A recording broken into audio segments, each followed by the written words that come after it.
नमस्कार, आदाब, सत श्री अकाल। दोस्तों, स्वागत है आप सबका मेरे YouTube चैनल स्वप्निल जंक्शन पर और मैं आशा करता हूं कि आप सभी स्वस्थ और सुरक्षित होंगे। दोस्तों, वीडियो की शुरुआत करूं लेकिन उससे पहले आप सभी को गोवर्धन पूजा की बहुत बहुत शुभकामनाएं देना चाहूंगा। आगे बढ़ता हूं दोस्तों। देखिए, इस वीडियो में आज मैं बात करूंगा सरकार के एक ऐसे महत्वपूर्ण फैसले के बारे में जिसके बाद कहीं ना कहीं एक बड़ा परिवर्तन तो नहीं लेकिन एक प्रभावी परिवर्तन जरूर आपको देखने को मिलेगा। हालांकि फिर मैं इस बात को दोहराना चाहूंगा कि यहां पर आपको ज्यादा राहत नहीं मिलेगी लेकिन राहत मिलेगी।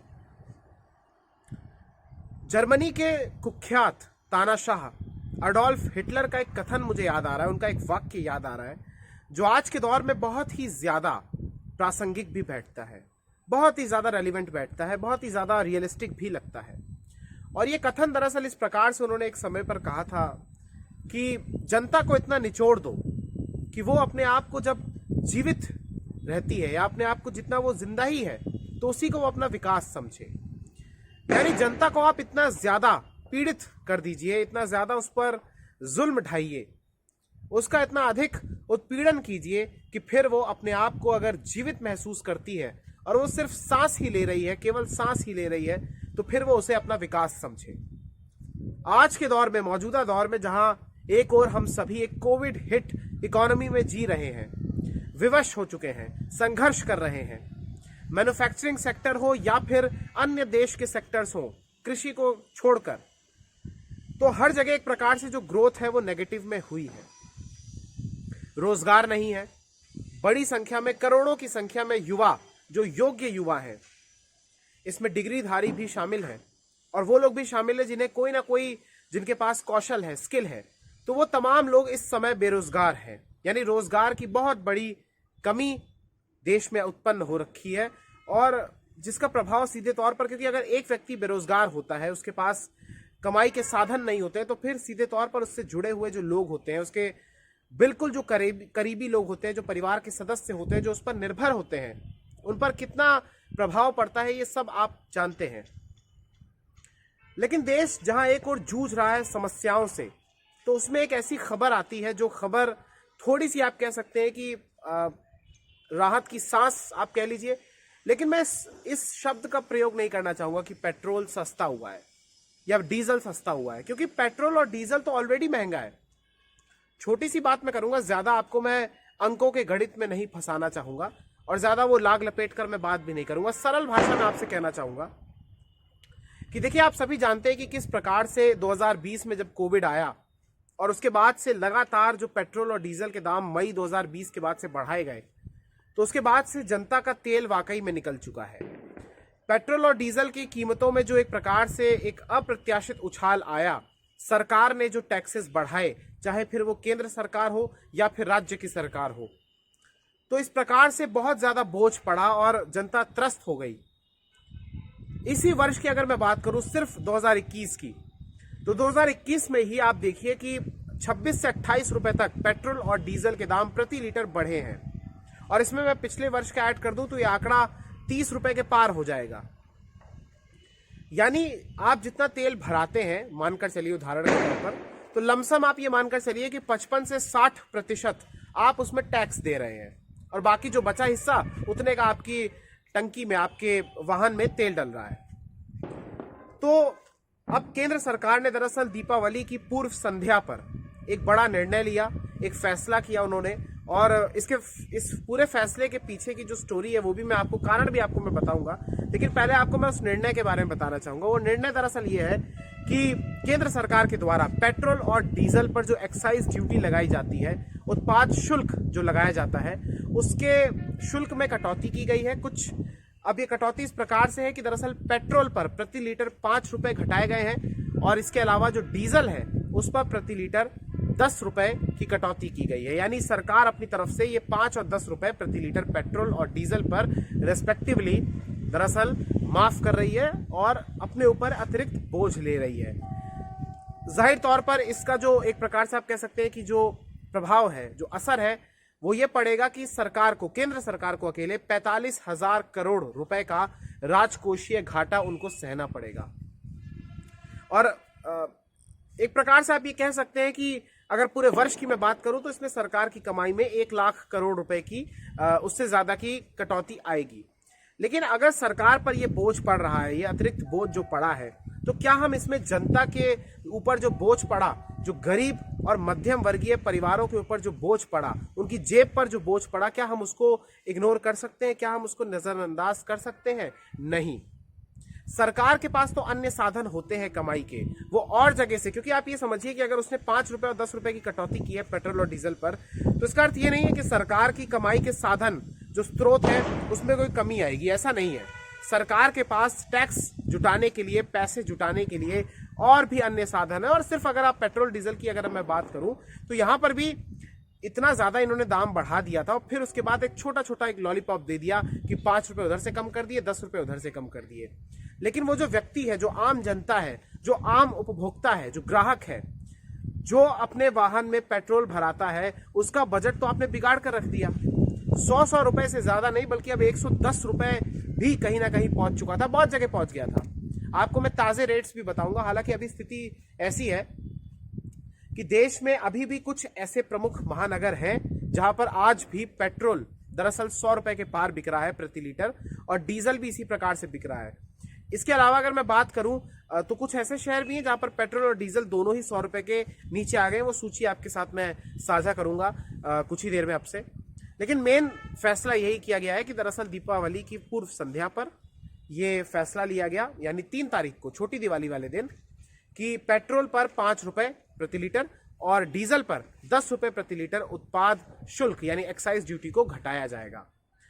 अब इस फैसले के बाद राज्य सरकारें जो इस देश के भीतर मौजूद है, क्योंकि केंद्र में आप जानते हैं कि एनडीए की सरकार है और जिसकी आप नेतृत्व कह सकते हैं, अध्यक्षता आप कह सकते हैं, वो भारतीय जनता पार्टी कर रही है। तो भारतीय जनता पार्टी की अगर सरकार जो कि केंद्र में मौजूद है, यानी मोदी सरकार ने अगर ये निर्णय लिया है, तो इसके बाद ये तो फिर राज्य सरकारों पर भी दबाव बनता है कि आप भी कुछ ना कुछ निर्णय लीजिए।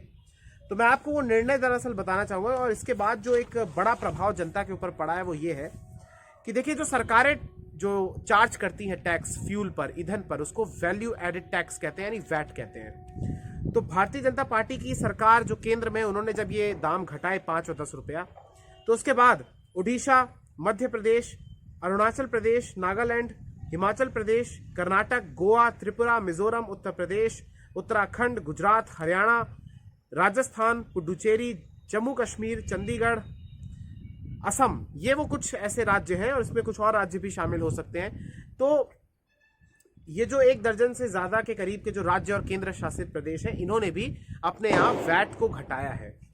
कुछ राज्यों का अगर मैं उदाहरण दूं तो उत्तर प्रदेश में पेट्रोल और डीजल पर, पेट्रोल पर अगर मैं बात करूं तो योगी सरकार ने 7 रुपए घटाए हैं प्रति लीटर और डीजल पर 2 रुपए घटाए हैं।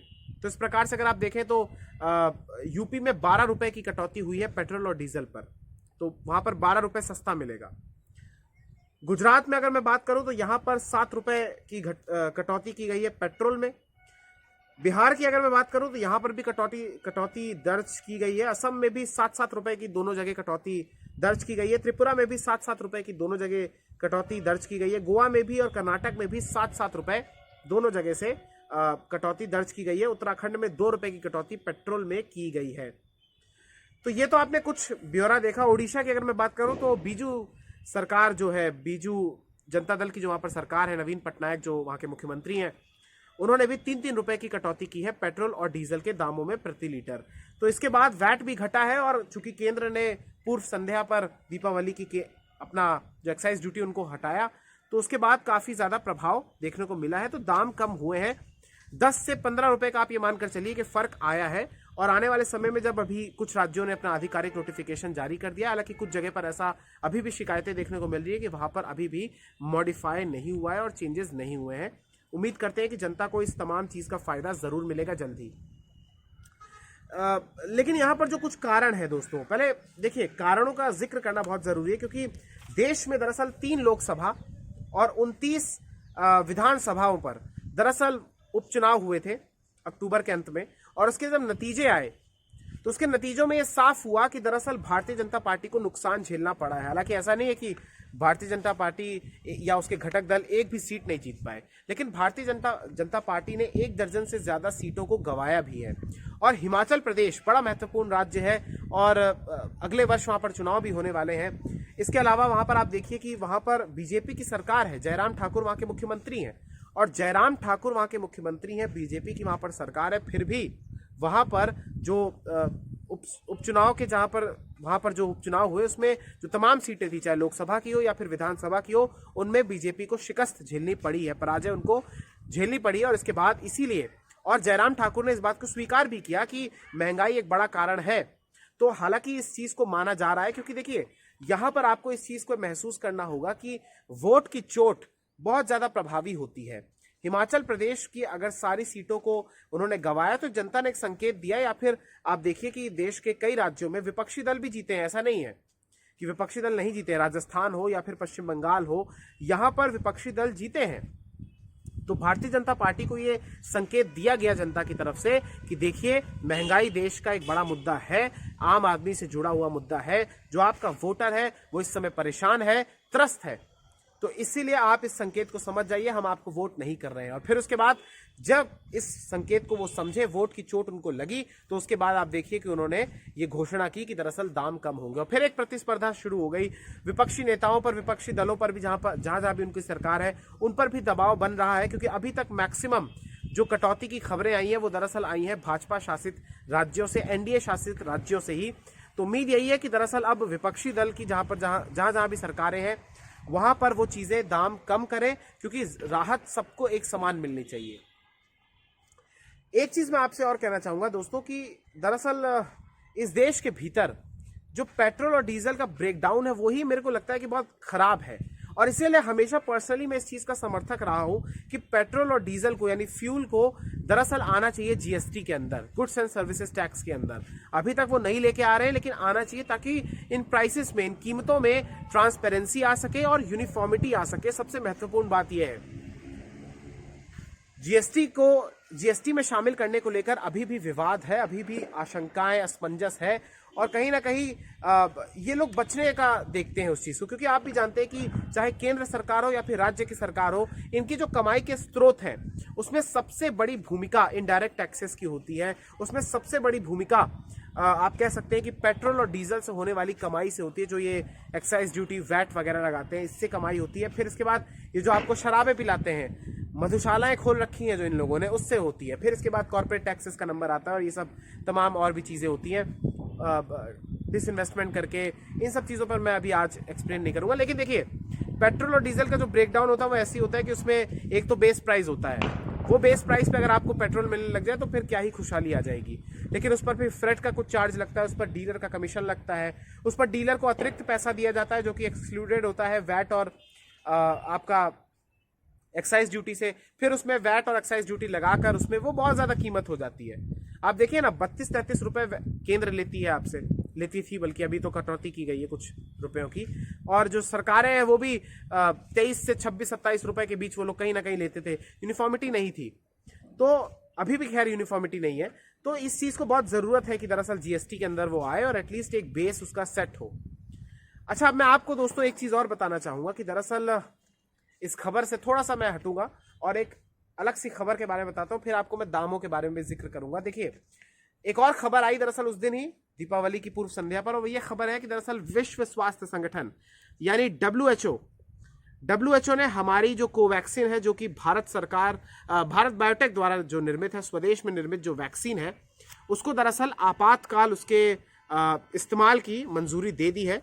और ये बेहद जरूरी एक कदम रहा, क्योंकि कहीं ना कहीं ये कंट्रोवर्सी बहुत ज़्यादा हो गई थी कि दरअसल जो कोवैक्सीन है उसको लेकर बहुत सारे लोग सवाल उठा रहे थे, और विदेश में अगर कोई यात्रा करना चाहता है तो चूंकि उसका अप्रूवल ही नहीं था तो फिर दिक्कतों का सामना करना पड़ रहा था। और ऐसे में अब डब्ल्यूएचओ ने इस अप्रूवल को दे दिया है, तो ये एक बड़ा ही महत्वपूर्ण निर्णय है।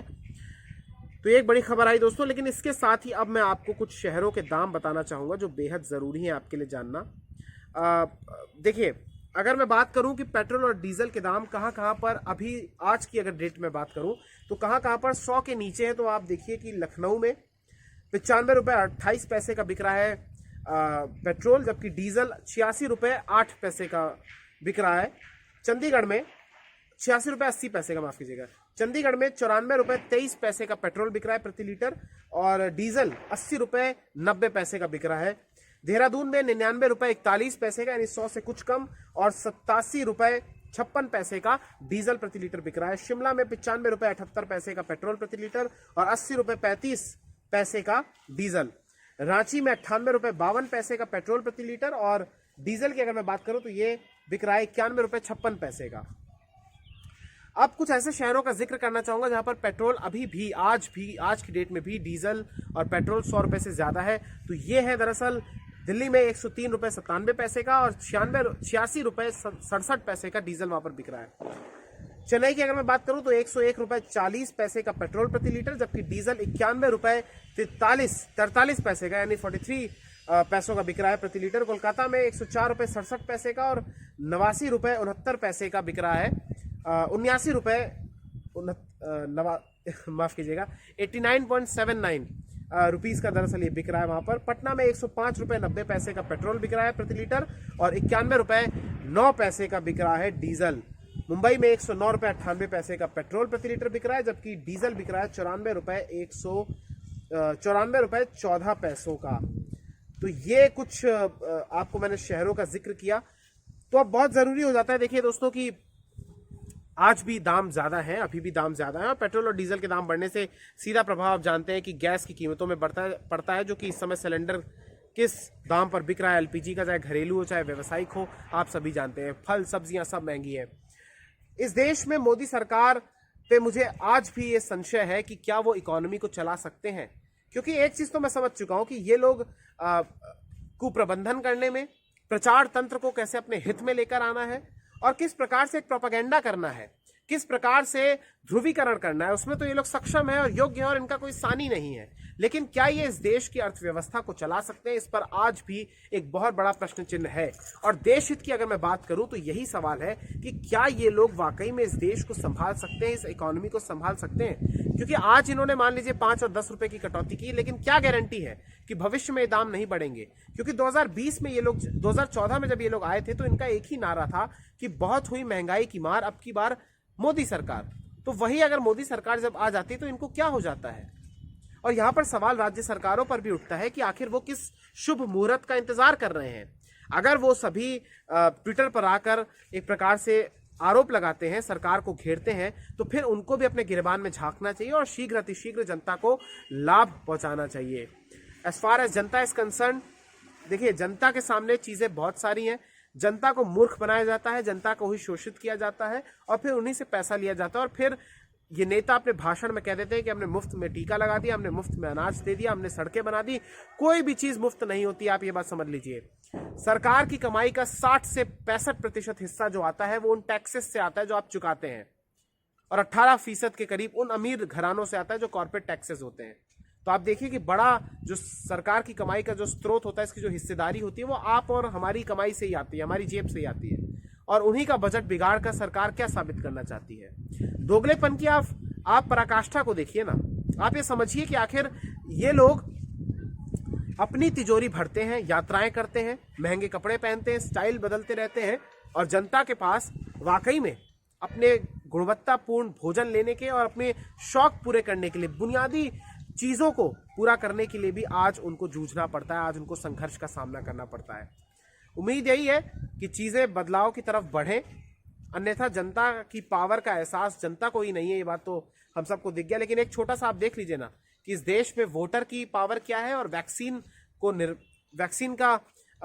को बनाने वाले जो हमारे वैज्ञानिक हैं उनकी पावर क्या है। एक देखिए ना आप, WHO झुका ना वैज्ञानिक की शक्तियों के कारण, और यहाँ पर सरकार झुकी वोटर की शक्ति के कारण। तो इन दो खबरों के बारे में आज डिस्कस करने का मेरा यही मकसद था कि जो वाह शब्द से शुरू होते हैं, वाह अक्षर से ये जो दोनों शब्द शुरू होते हैं, इसकी पावर का आप एहसास कीजिए। वोटर आप है, आप ही इस देश के नागरिक हैं, आपसे ही ये देश बनता है। सरकारें आती जाती रहती हैं, इसलिए आप जागरूक रहिए और सिर्फ उसी को चुनिए जो आपके हित में काम करता है। महंगाई इस देश का बहुत बड़ा मसला है, इस देश का बहुत बड़ा मसला बेरोजगारी है। जनता को जागरूक होना होगा, आपको मुझे जागरूक होना होगा और अपने प्रयास करने होंगे। क्रेडिट लेने की दौड़ में आजकल बहुत लोग आगे हैं, उन्हें करने दीजिए जो दौड़ उनको करनी है। बाकी आप अपना जीवन जिए और एक बार फिर से आपको मैं शुभकामनाएं देना चाहूँगा गोवर्धन पूजा की। कल भैया दूज भी है, तो उसकी भी आपको शुभकामनाएं। बहुत बहुत शुक्रिया, बहुत बहुत धन्यवाद। जय हिंद, जय भारत, वंदे मातरम, इंकलाब जिंदाबाद, सत्यमेव जयते, नमस्कार।